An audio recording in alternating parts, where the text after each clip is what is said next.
You're doing funnels and CRO. Yep. So I'm quite curious actually as to why did you choose this service to offer? Just started out me playing around with e-commerce and dropshipping. You have a lot of people just trying to make some money online, selling products from China. That's how I started out. I just had this knowledge about how to design something that looks nice and also converts.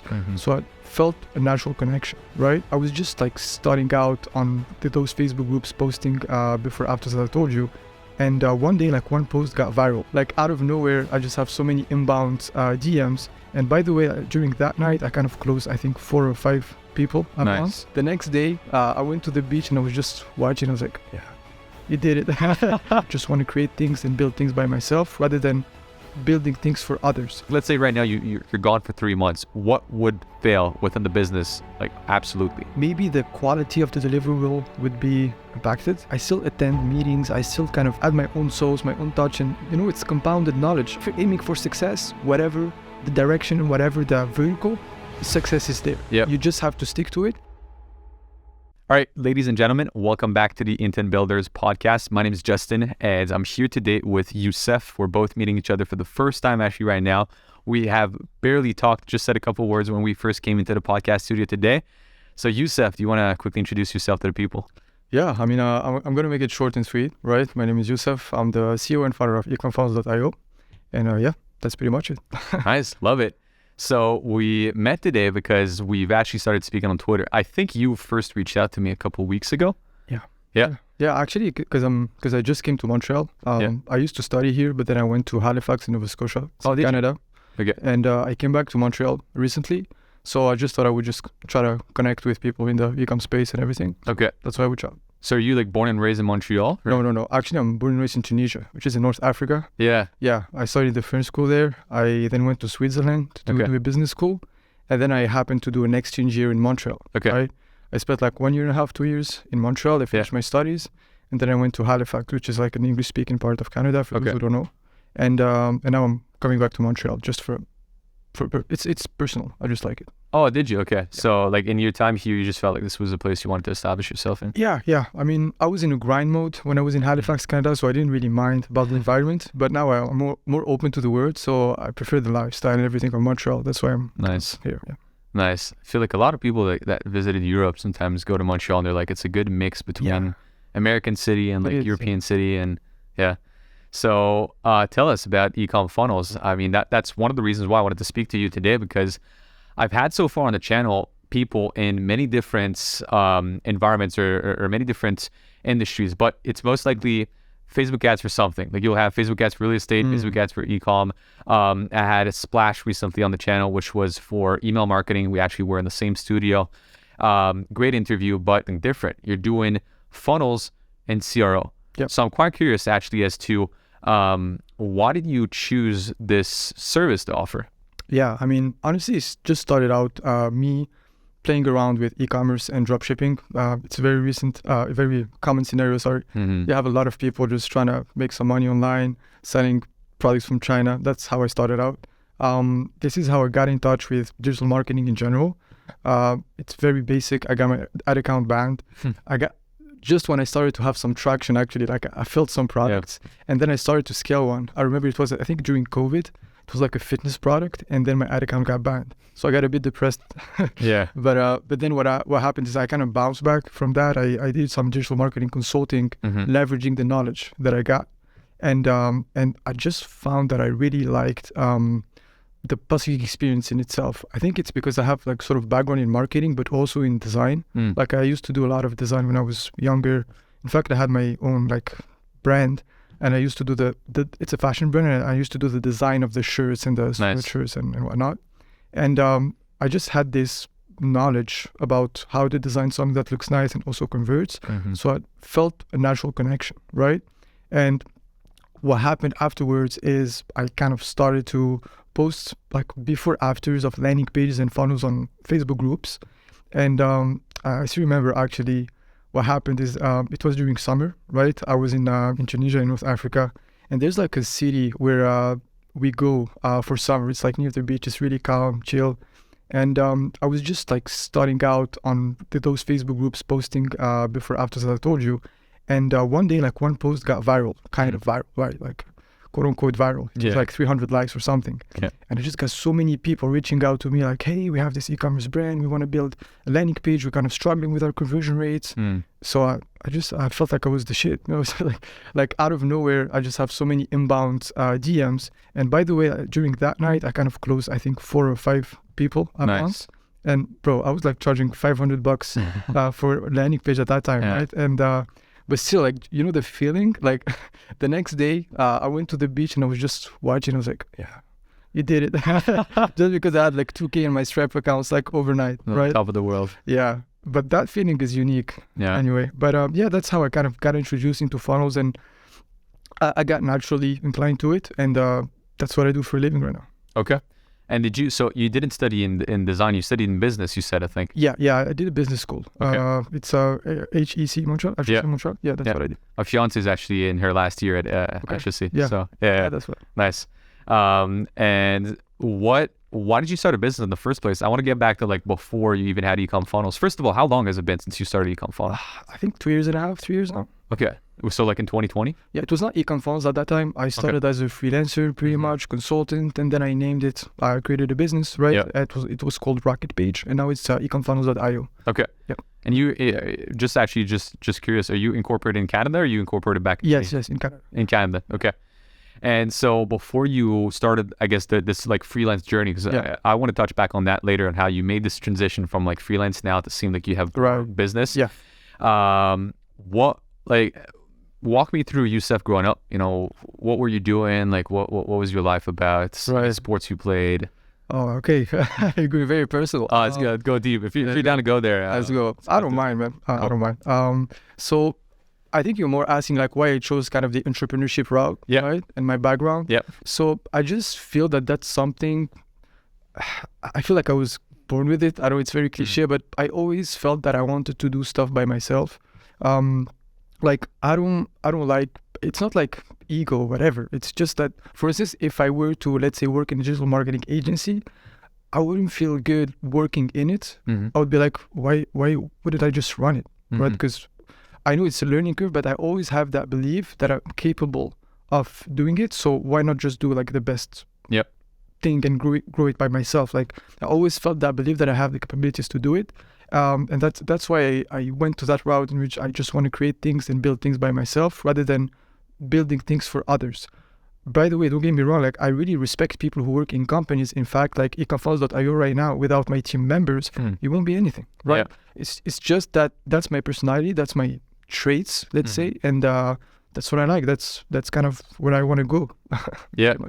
Okay. And so you always kind of found these entrepreneur traits.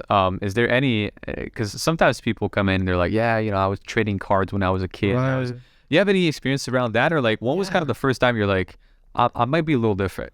Right. Yeah. I mean, as I told you, it started when I was in high school. I just launched my own brand. At the time, it wasn't really I think it was e-commerce. You can say it was e-commerce. It was in North Africa, that was Tunisia. It's a small country. I say North Africa just to... Yeah. I know what Tunisia is. Yeah. Okay, cool. So, or maybe some people, watching. Yeah. So yeah, Tunisia, I started, like, I created a Facebook page. It's still there, by the way, it's funny. But I just started playing around with like shirt designs. I don't even remember how I came up with this idea. I just wanted to create a business, right? So I was like, okay, what can I do? I know how to design stuff.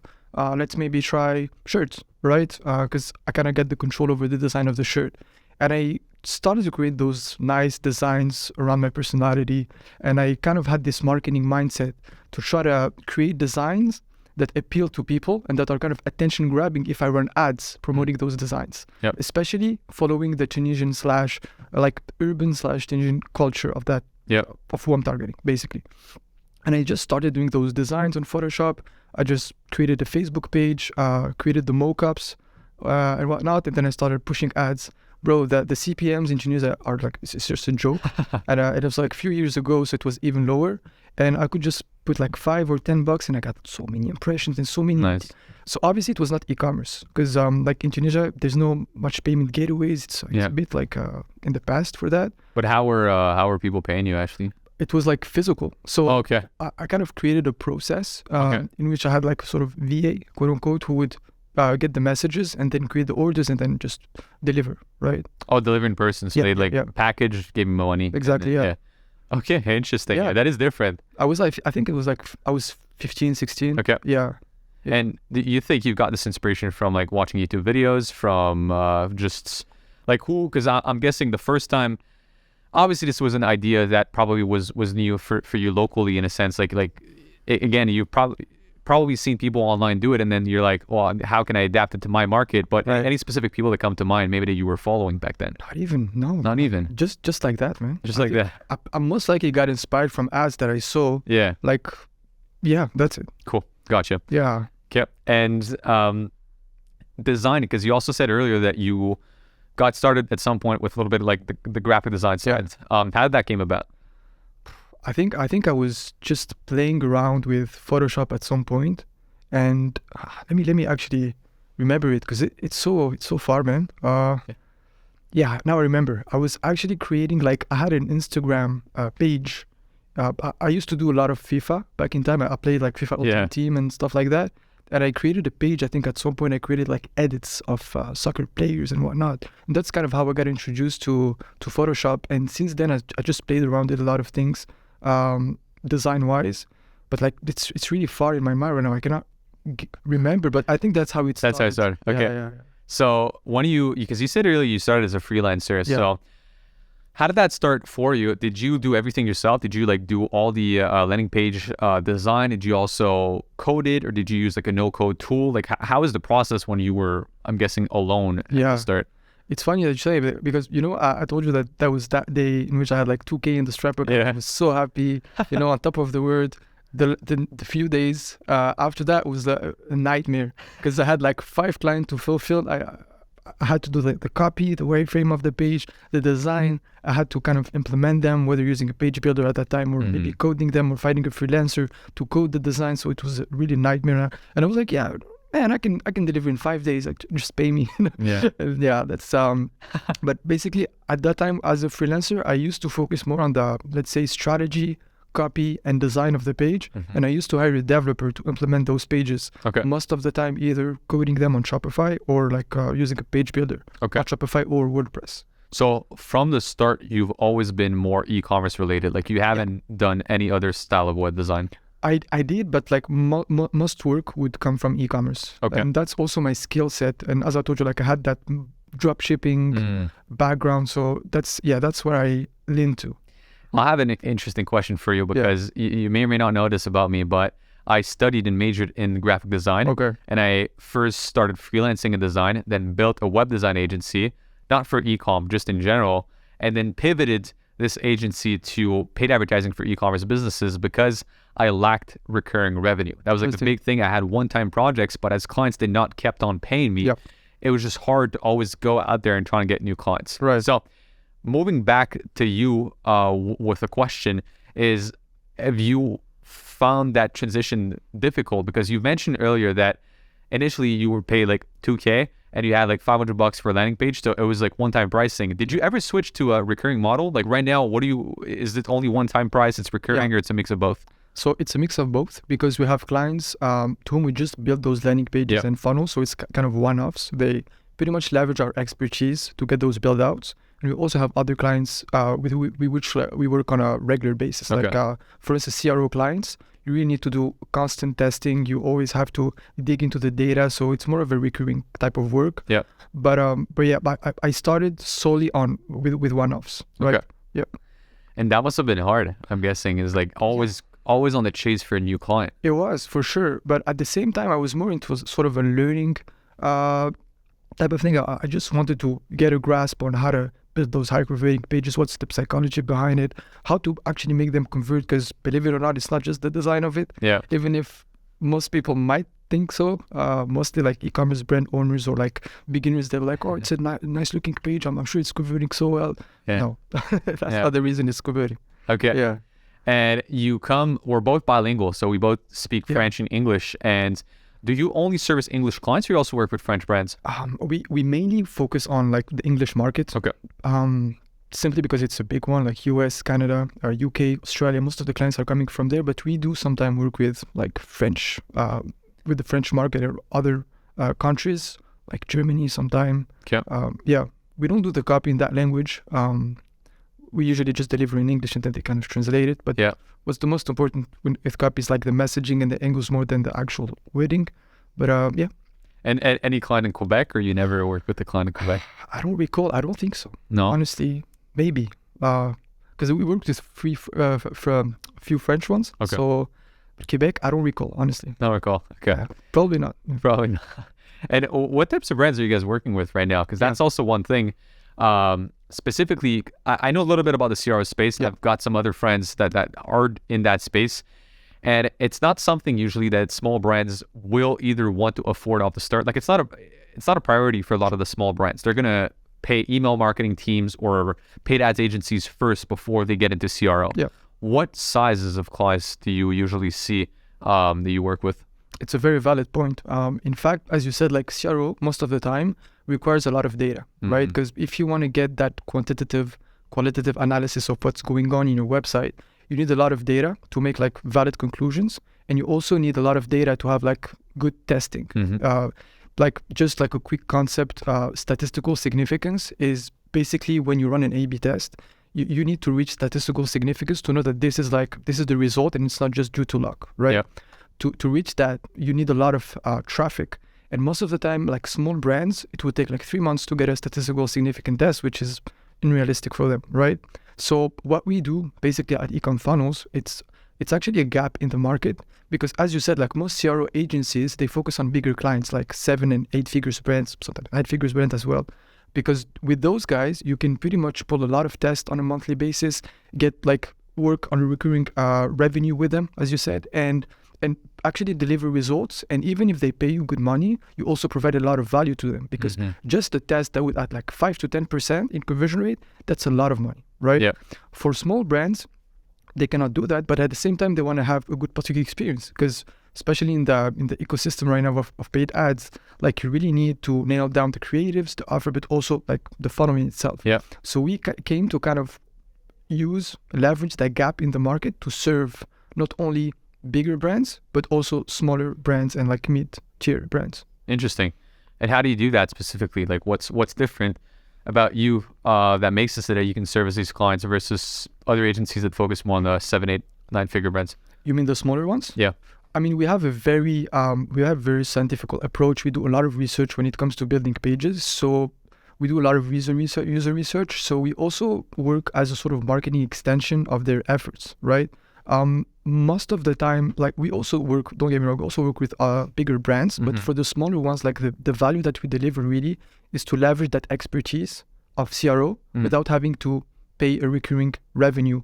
That won't make sense for their situation anyway, right? Yeah. So we do a lot of conversion research, which is like really that something I'm a fan of is review mining, right? So let's assume. What is that? Yeah, for the people that don't know, including me, actually, what's review mining? Like okay. You look at reviews and you mine reviews. You mine reviews. Okay. So let's say you sell, I don't know, like a bones supplement, right? You're a new brand. Even if you don't have much reviews, you can actually leverage the reviews of your competitors that are selling a similar offer and kind of see what customers are actually saying. So it's sort of it's a very good way of understanding your customers without having them in the first place, if that makes sense.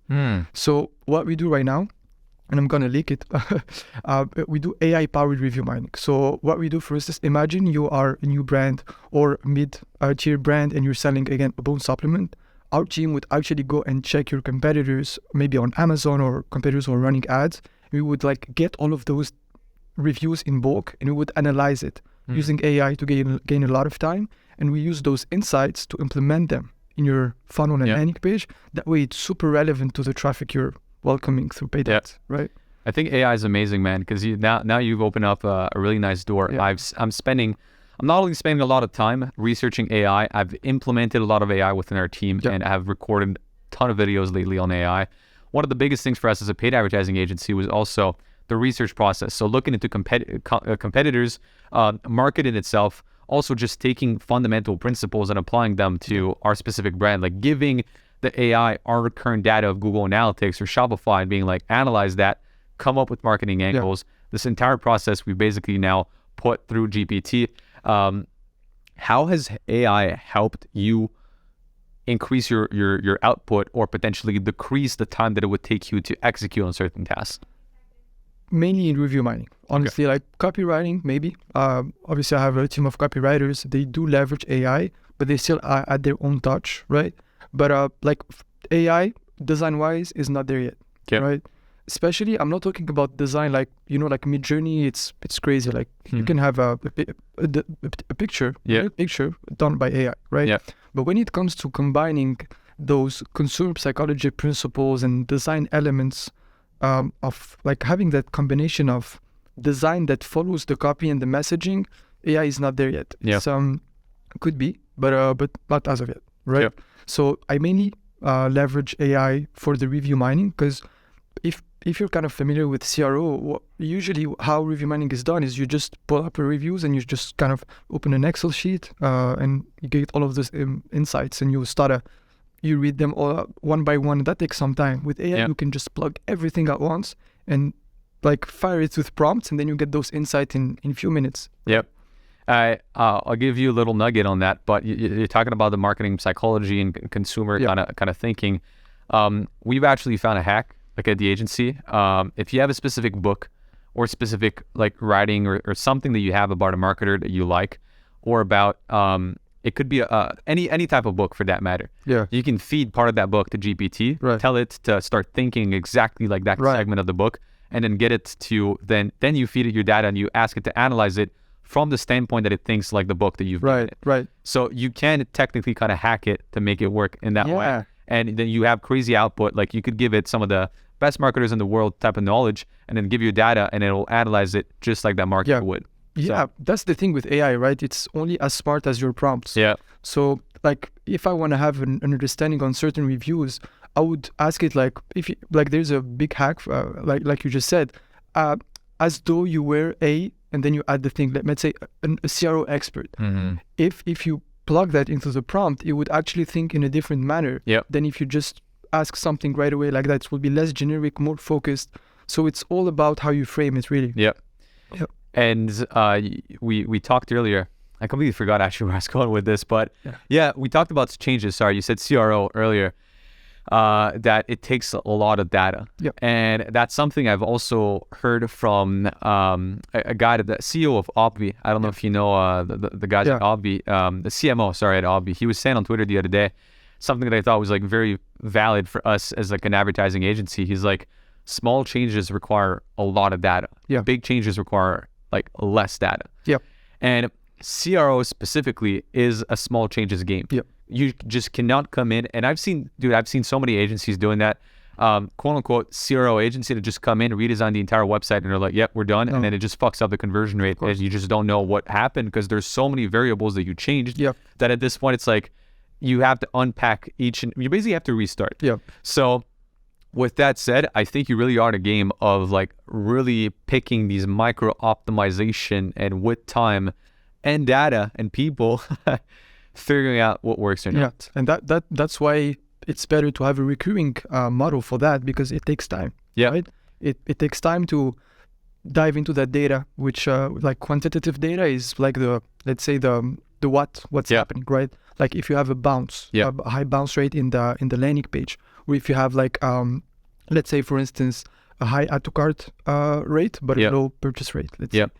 That's kind of the what's going on. And then the why is pretty much like, why is that happening? Yeah. Right? And you need the why to implement change. The A/B testing is not just like throwing tests out there. It's actually validating hypotheses. Yeah. So for instance, you have maybe there's a high bounce rate because my headline is not attention grabbing enough. And then you try to change the headline and you test it and you see how the data reacts pretty much.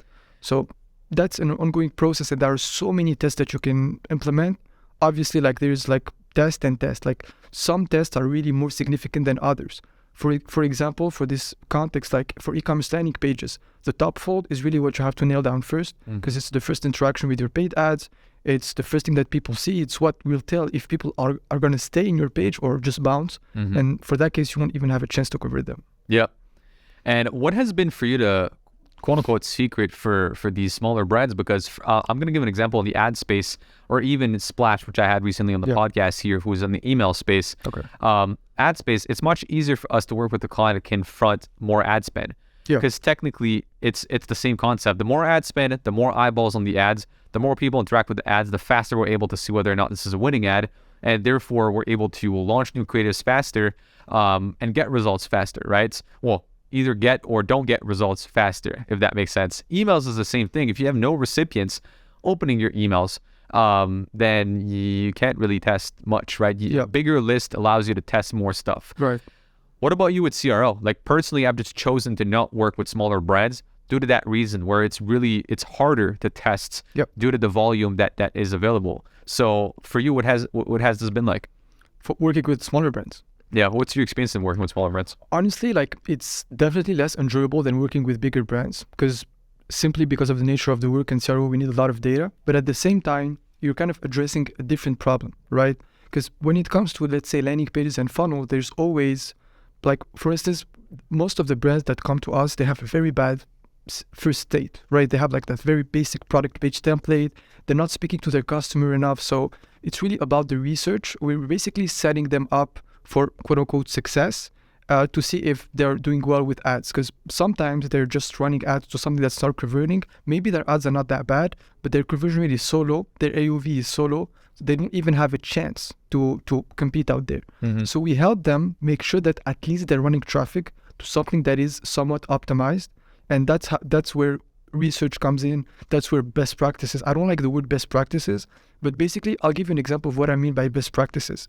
For instance, let's say the content of the page. Most of the e-commerce brand owners, they don't know what to put in their page, like what info to highlight, where to put it.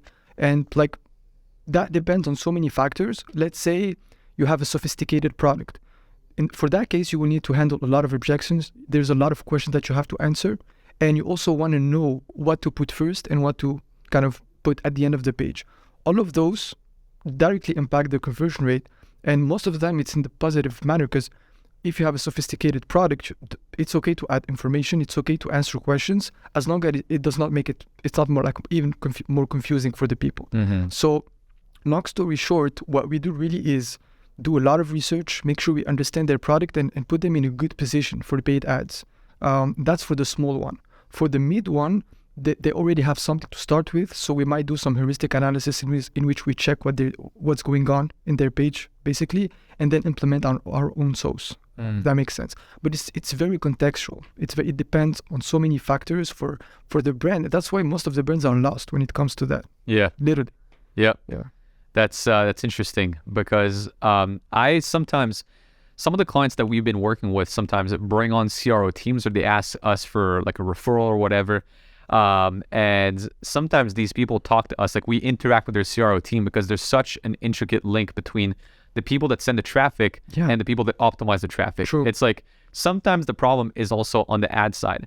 So I'm curious to ask you, how often do you think that is the case? And have you ever had hard discussions with some of your clients where you're like, look, CRO is actually not that bad. It's your ads the problem. Yeah, I mean, at the end of the day, like the only purpose of the landing page is to kind of ease the conversion path from the moment people see the ad to the moment they become customers, right? So if the ad in the first place is not even talking to those customers properly, then you cannot optimize the funnel. So even though we work with some small brands, we still make sure to qualify them to make sure that they at least have a product market fit, or they have a potential out there, or they have some traction already, you know, because otherwise we're not like doing their whole marketing, and it won't be honest anyway to work with those brands if they haven't figured out anything yet, right? Yeah. Okay. Because technically I think, the buyer's journey starts at the ad level, and then it's a team effort. Without a good websites, it won't convert, even though I always tell clients, because I have a checklist when clients first come in and work with us. I make sure they have a couple things like email marketing and CRO, or at least some form of good conversion rate down before we even start together, is like something it's very valuable. And also organic sales, because that to me is like a way to product market fit. But I always tell clients, man, I'm like, you definitely need to have some conversion rates. What is your target that you want to hit with clients? Like personally for me, I look for roughly 2%. Like if a client can come to me and have a 2% or more website, I know we're going to kill it with ads, but what is your target as a CRO agency? Depends on the ticket price, for instance. Like True. if you have a high ticket price, you won't be aiming for that much of a conversion rate. If you have a low ticket price, then it's kind of, you have to have a high conversion rate. So there's no target really. It depends on the unit economics of the brand, on their expected ROAS from ads. There's no, as high as we go, honestly, like as high as we can. Yeah. Okay. It's kind of like the ROAS question. What's a good ROAS? Yeah. You're like, well, look, for some it's 1.5, for others it's like they want 4. It depends. Yeah. know? Yeah, So, exactly. Interesting. Let's talk about your team, man. Yeah. You said earlier you have a team, and without your team, you don't think you'd be there. What does your team look like? Yeah. So we have basically we try to nail down every part of like the actual landing page, right? When you think about landing page and what makes a landing page successful or failure is few factors, right? It's the UX design, which is not the first one, by the way. I shouldn't start with it, but yeah. Offer, like copywriting, like the source of the page itself, like the ad, sorry. What else? Like design, obviously, development, loading speed. So we try to have like, let's say, experts for each field. So I have like conversion researchers, and these guys pretty much take care of the research that I just mentioned before, understanding the customers, understanding the brand, the market, right? The industry, the vertical in which they're operating. What are the dreams of their ideal clients, right? What's their fears, their objections, everything. Really understanding the customers so we can address them properly in the page itself. Also have copywriters who kind of leverage the research of those conversion researchers and then come up with a copy, direct response, punchy, nice copy. And then UI UX designers who kind of create a really nice looking page and also optimize for the user experience based on those insights. And finally, developers who kind of integrate everything and make it live. Okay. Yeah. Got it. Also, obviously, have like CRO optimizers who kind of run the test and everything, but that's more for the bigger brands. So I think we're more focusing on the landing pages here. So yeah. Good. And let me ask a question before we even dive into that. Are you open to share numbers right now about where the business is at? Yeah, for sure. Yeah. So, I mean, right now we're taking anywhere between 10 to 15 clients every month. And the size of the client depends. Again, like we have really different packages. Yeah. We have like the entry packages, which is like just the single landing page, sometimes including some variants, depending on the strategy that we come up with. We also have like full-fledged funnels in which we sometimes write like listicles, advertorials to test. That's mainly, again, for the mid and small brands. And we have the CRO package, which is more a retainer. Okay. Yeah. Gotcha. And what's your goal right now with your agency, I guess? I mean, honestly, like the last few years, I was really learning, trying to figure out how to really provide value to the marketplace. Now what I'm trying to do is just replicate and kind of scale and be able to, like serve more brands, because I think we kind of master our craft now. We figured it out. We know what adds value to the brand, what doesn't. And so at this point, it's just about like working with more brands in the space. So that's what I'm trying to do, is just like use the craft expertise that we have and scale it. Okay. So are you with your services, I guess, do you have to scale horizontally? Like, do you have to get more clients in order for you to grow as a business? Yeah. So that would be the case for the one-off service, which is like landing pages and funnels, because it's like a product in itself. Yeah. It's not really, it doesn't follow your typical agency relation. It's more like a product. Yeah. Basically. So for that one, yeah. For the CRO one, it's more like finding those nice clients we can work with, brands that are doing really well, and really create a sort of growth partner relationship with them, and still be able to leverage our expertise to provide great results to them, but more like on a long-term basis. So we're touching on both right now. And yeah. So do you have like a percentage model in place for these types of brands? Like, or you take a percentage of some of the results that you bring in? As of yet, no, because it's not ideal as a CRO agency to be transparent, to like track the results, and it's not like your typical SMMA. You can play around with the percentage of the ad spend, the percentage of the profit. Yeah. CRO, it's a bit different. So we would just like fix to a retainer, and yeah. Okay, got it. So yeah, right now 10 to 15 clients. Where do you see yourself in a year from now? Honestly, maybe with AI. When leveraging AI, I would say I don't want to be limited. I don't want to give any number, as high as I can. It's like the conversion rate. Got it. Yeah. And like you told me earlier about like your first couple of clients in that you found from that group. But nowadays, how did you get out of that? Like, how do you acquire clients? Is it because I know you got some good following on Twitter? Like, you got a pretty good bread. Is it all inbound? Is it all outbound? Or how do you, talking about growth, like how do you actually grow your own business? All inbound so far. All inbound? Yeah. Interesting. Yeah.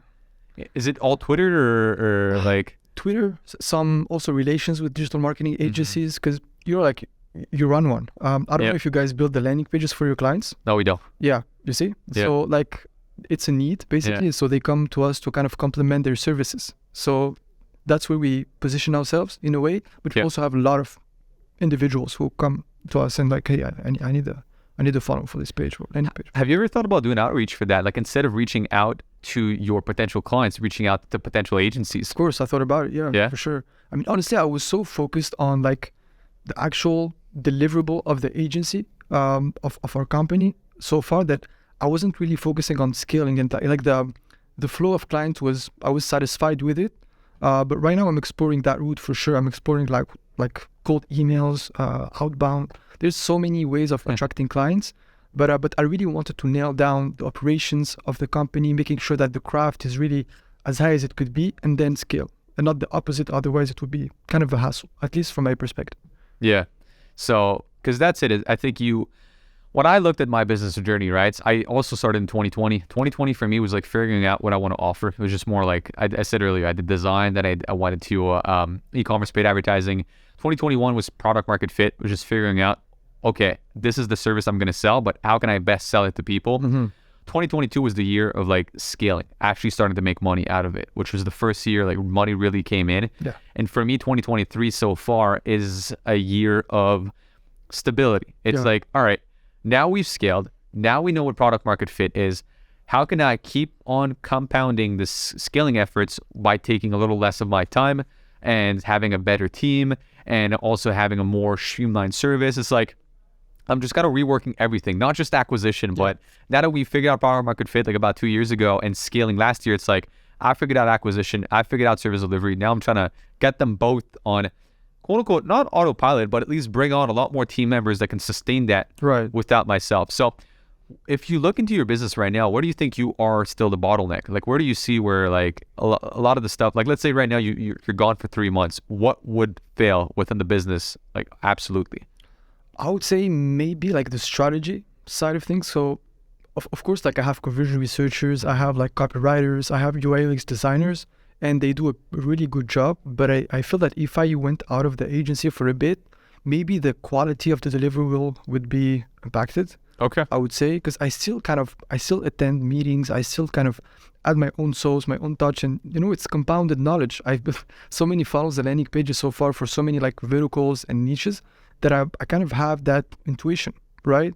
So maybe that would be maybe the bottleneck, but the only answer to that would be like to have like a really well-trained team and SOPs, right? And which is what I've been implementing the last few months.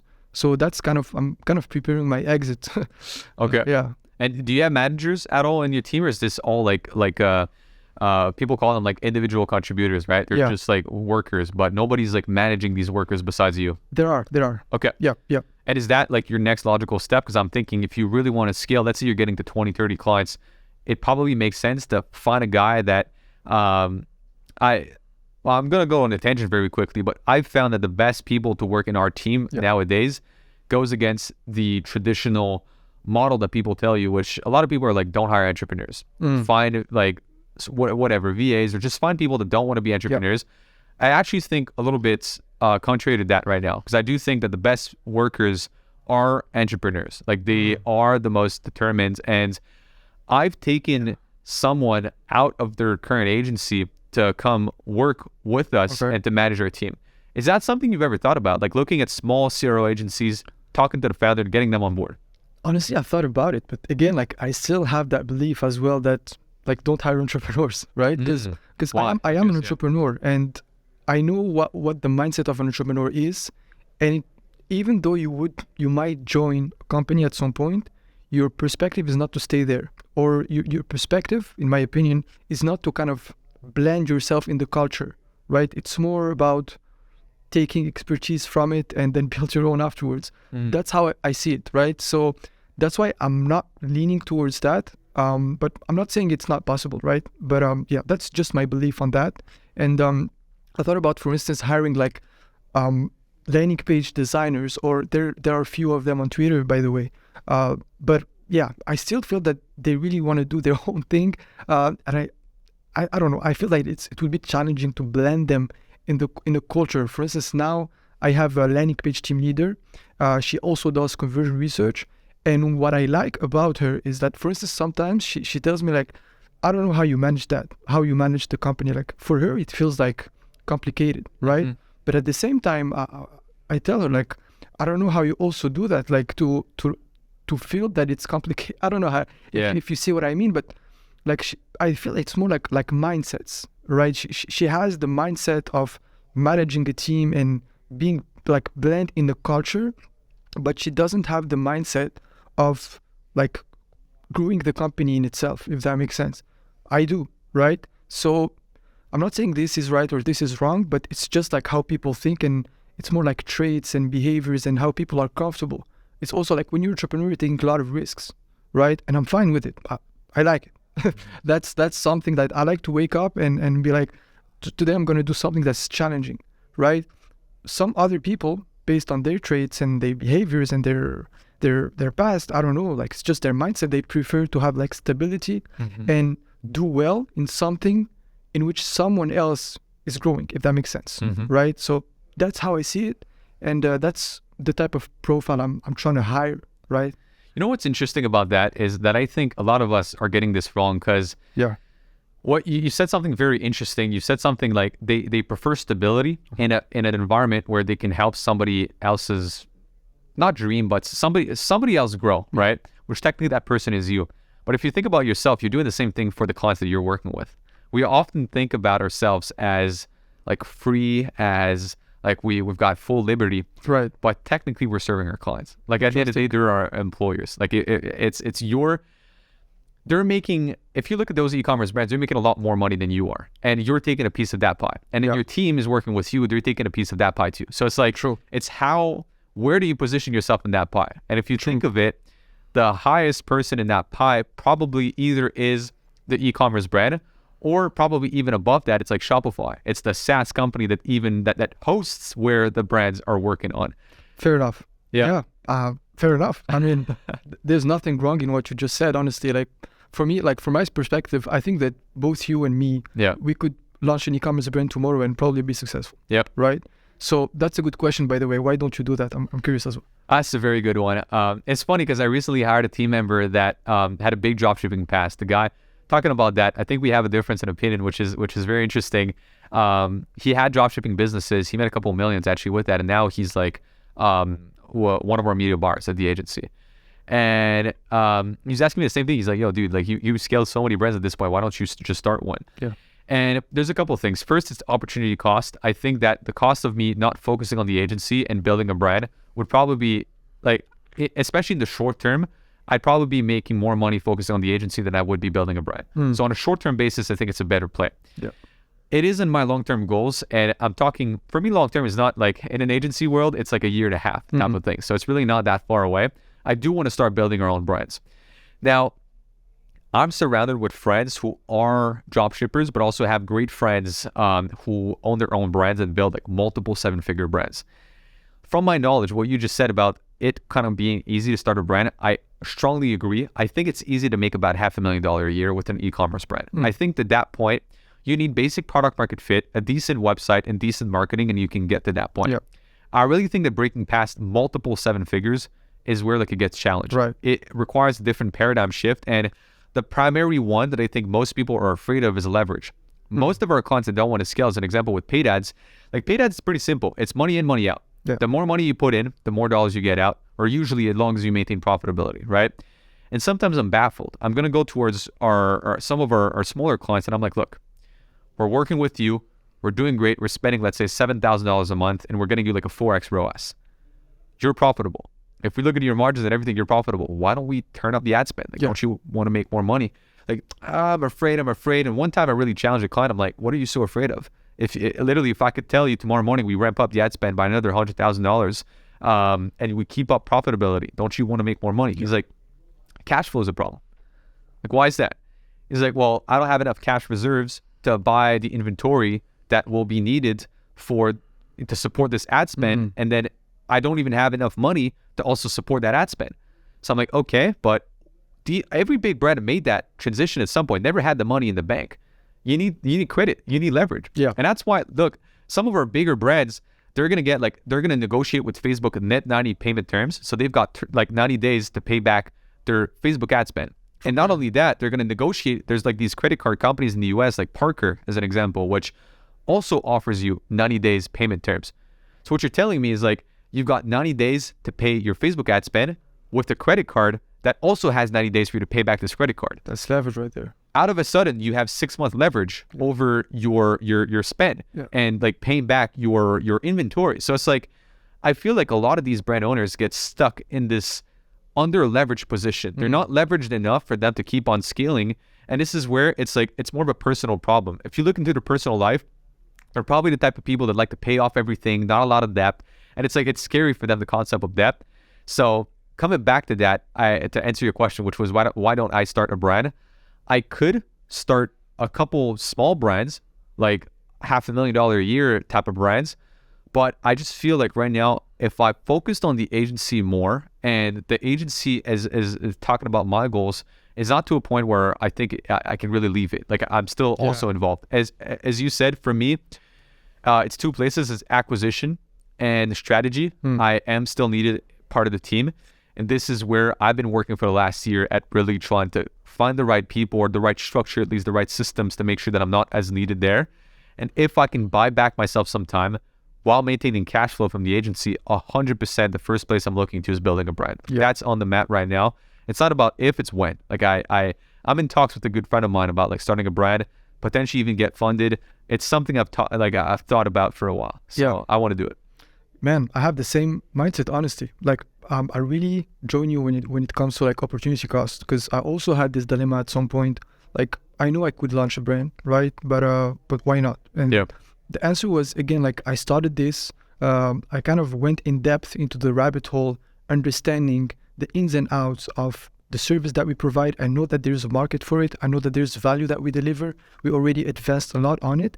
It would be kind of a waste not to at least go far with it. And then at some point I could potentially leave, but it's like immature if I just leave right now. It would more be like shiny object syndrome rather than like opportunity cost, but the opposite way. Right? Like the opportunity cost of not building a brand.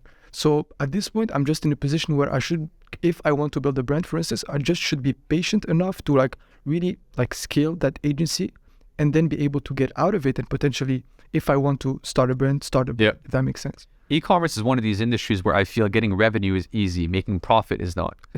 And this is where I think a lot of people get caught up on it. I also think, coming back to that, my opportunity to make actual money. Like, I know e-commerce brands, to make, let's say, the same $20,000, $30,000, $40,000, $50,000 a month profit that we could make with an agency, for them it takes like $200,000, $250,000 a month in sales. They need to do a lot more money to take home that amount. It's a lot more effort. So that's why I'm saying, that's why I said earlier, in a short-term manner, getting cash is easier with the agency. But in the long-term play, you can probably make more money and scale the brand further with e-com, and you can exit that brand. It's like, you can't exit an agency, or not really, at least. Look, what I see, all these, there's some of the big guys that have like bigger agencies, like I'm talking about the guys from 4 Media, like Eddie Malouf and stuff. I sometimes watch their podcast, and they acquire smaller agencies. The multiple on that is nowhere near the one of an e-commerce business or a SaaS business, or you don't exit it for as big. And usually, like, it's probably is a distressed agency that they've got a good team, but they suck at acquisition. So you acquire them for for pennies, honestly, pennies on the dollar. And that's about it, right? So I'm like, agency for me is a cash flow game more than anything else. But obviously I can't make cash if I don't get good results. So I still have to focus on service delivery. That's my main priority. And while doing that, I have the chance to have proximity with people who are actually building the business that someday I also want to build. So it's like, I gain proximity with these people. I'm an expert in this space. I'm building expertise also online, social proof.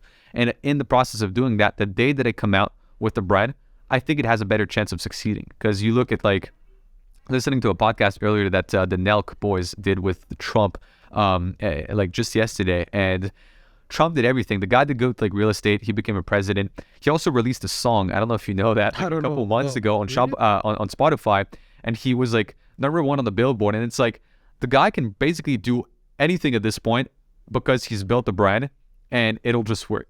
So for me also, I think another thing is it's easier for me to build a brand in the agency space than it would be as an e-commerce brand owner. Right. I'm trying to do that right now, and the day I'm going to come out with the brand, I'm probably going to have people who are going to be looking forward to jump in that brand, right? And buy from that brand. So, but again, like the brand that you're trying to build is still within the e-commerce ecosystem, right? Oh, 100%. Or is it like broader, right? You know, like I'll give you an example. There's a lot of, let's say, ex-agency owners who ended up teaching people how to run agencies. Yeah. So they didn't go into that e-commerce vertical, but rather they went into like actually teaching people. So it's broader. Yeah. So I'm just wondering, like, when you think about building a personal brand, is it really to stay into that ecosystem, or maybe having, because like you said, like Trump example, yeah, it's like, it's very broad, everything, right? Yeah. Look, for now, it would be building an e-commerce brand. I've never closed the door completely to like helping agency owners. The demand is there. I got a lot of people constantly asking me for advice. I don't technically have a product for these people as of now. And I truthfully think, like, I've got some friends focusing solely on that industry. I think they're doing a much better job than I am because that's their main focus. I've always been a big advocate of like, you need directional focus. Yeah. In all aspects of my life. Like if I got a thing that I want, I'm just gonna go for it. And like I'm like a horse, you know. I've got these blinders on, and I just go at one thing. I recently I recently got engaged. It's one girl, one woman, making my life with her. It's one business, one model. I'm trying to go all in on that. Because if you don't do that, you won't go far in a very specific direction. You will just like be wandering. And even something I was victim of, by the way. Yeah, I was just like thinking about different business models. Maybe I should do this, maybe I should do that. And at the end of the day, you just end up finding that you're losing time. Unless you go completely on a different direction, you end up, because you know that you always, because especially right now, like in the digital space, you see so many business models, so many type of agencies, brands, whatever. And like you always are kind of attracted in a way like the shiny object syndrome. Yeah. So at the end of the day, like the challenge is just to keep pushing in that very same direction. Because if you're aiming for success, whatever the direction, whatever the vertical, the success is there. Yeah. You just have to stick to it. And yeah. I think distractions are there at so many different levels, and it becomes scary when you realize that. Like, let's say you're just a Facebook ads agency. There are many different ways to structure ad campaigns. You might try and like a bunch of different ways, and then you go on in one direction, one in the other, like you're messing in that space. Then you can start offering more paid advertising platforms. You're like, oh, well, let's start doing Google, let's start doing TikTok, let's start doing this. And then at some point you're like, might as well throw an email, and then it's like a whole new agency you're building inside of yours. And it's like just within your own business, there is a lot of shiny object syndrome. So don't start looking at starting something else, because like it's just gonna get worse. Even if you're running an e-commerce brand, you can either try to create another one based on your expertise, or you can just push it, or even go to retail, or go to B2B. You don't know. Like there's so many different directions. Yeah. Like there is, I agree 100%. There is like distractions everywhere. Yeah. You just have to focus on what you want to do. One of the plays that I've seen that I think is one of the most interesting e-commerce plays that the big brands do is they view their brands as assets. They're going to start creating brands that either have a link with each other and kind of cross-sell the traffic, or even build like softwares and stuff that they can use within their own brand. Right. It's very interesting. I've seen these like 8-9-figure. There's this brand from the UK, right? They're doing, actually, I think they're close to the 8-figure level. They're not yet there, but almost at that point in British pounds. So in dollars, they're already above the 8-figure level. And they are selling footwear. So it's like a footwear brand. And now the brand's doing amazing, right? But it's realistically, how much bigger can it get? It's a very broad brand. It's not like specialized footwear. So it's not like it can become this crazy brand. They know they've probably hit their cap with it. Now they're launching like a fashion brand that they can leverage the same traffic to. Like the brand has been built around the same target persona, but to start selling them on clothing. So they have one brand for footwear and this entirely new brand for fashion. And that comes back to what you said, shiny object syndrome. Some people sometimes also, even within their own brand, will start selling an entirely new product line. I've had clients selling jewelry that out of a sudden they start selling like candles. And it just has nothing to do with it, right?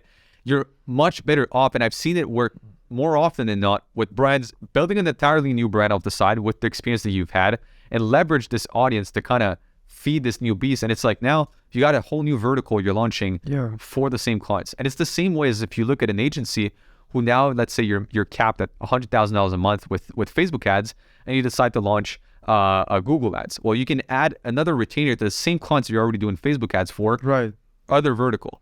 So it's like, I think in e-com, not many people are utilizing this, and the people that view their brands as assets so that they can create these other verticals to make more out of a similar audience are inevitably the ones that are going to be making the big like 8-9 figure plays. 100%. I think it's mainly data, right? Because for instance, as an e-commerce brand, you're basically paying Facebook, for instance, in the context of paid ads, you're paying Facebook to give you those customers. And so at the end, you're just buying data. So if you're building an ecosystem and you're getting all of that data of customers, then you can leverage it. It's like you're leveraging all of that ad spend in a way, right? And then you can, it's the example of brands who do a lot of product launch, right? They started with a front-end offer with a product, and then they leverage the audience and the proximity with that audience to then sell them and upsell them and continue and create that sort of ecosystem. At the end of the day, you want to sell solutions, not product. And when you're building that sort of ecosystem, you can pretty much like build trust, loyalty, and sell those solutions at scale. And that's really a needle mover. And you're more perceived as you're creating that branding aspect, that solution solving aspect, rather than just being a commodity or a random product sold on Amazon, right? That's why when we go back to the example of Trump has built such a big name for himself that he could start anything, people would follow him because it's Trump, right? Yeah. I think people also underutilizing that in the brand aspect. Like same thing now, Apple is such a big brand. Apple would launch anything. There's like millions of people that would just go ahead and buy it because Apple did it. And it's e-commerce can also do that. Like it's if you leverage a core audience, if you really build this sense of belonging within your customers, they're going to be diehard fans that are going to come back for your brand, or if you ever launch a new brand or a sister brand, they're probably also going to be there. Yeah, especially now, because now, like, again, with AI, like there's so many information out there. Like building those communities and adding that personal touch is really what's going to make you stand out from 100%. the crowd. Like if you're, let's say, I don't know, selling, let's say like a course, whatever, or like a mentorship, right? Anyone can just go on ChatGPT and ask questions and whatnot. But if you have like that personal branding and people kind of trust you, they perceive you as like the thought leader in that very specific angle or vertical, you can build a sort of community around it. And I think it works for personal, it works for like brand, like not personal branding. It's just that principle of getting the attention and the loyalty of people and kind of monetizing it. Yep, 100%. Yeah. Youssef, thank you so much for being on here today. Where can people follow you, and what exactly do you can you offer them? Sure. So people can follow me on Twitter for now. So it's Youssef Ecom, YOUSSEF Ecom. And right now we're mainly focusing on landing pages, funnels, and conversion rate optimization for e-commerce brand. So if people feel that they need some help with that, just reach out to me. Awesome, man. Thanks for being on. And everybody, have a good day. See you in the next video. Thank you. Thank you, Justin. Thank you.